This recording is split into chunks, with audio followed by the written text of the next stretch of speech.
আল্লাহ বলে, বান্দি তোকে 500 বছর আগে জান্নাতে পাঠাবো, তুই নিজেকে সাজাইতে পারিস নাই, আমাকে রাজি করতে যায়া শখ পুরা করতে পারিস নাই। এখন জান্নাত যা চাবি তা দিয়ে তোর শখ আমি 500 বছর পুরা করব।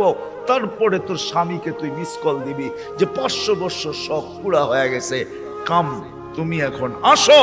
তারপরে তোর স্বামীকে পাঠাবো, ইয়ানকালিবু ইলা আহলিহি মাসরুরা। তখন না স্বামী নাচতে নাচতে জান্নাতের দিকে যাবে,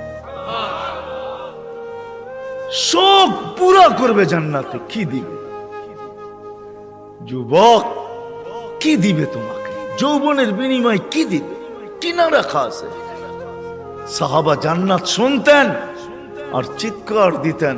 হাদিসে আছে আল্লাহর রসুলের জীবদ্দশায় তো কতজন চিৎকার দিয়ে মারা গেছে, যুবক মারা গেছে। আল্লাহ রসুল হাসছে আর বলছে জান্নাতের শখ ওকে নিয়ে গেছে।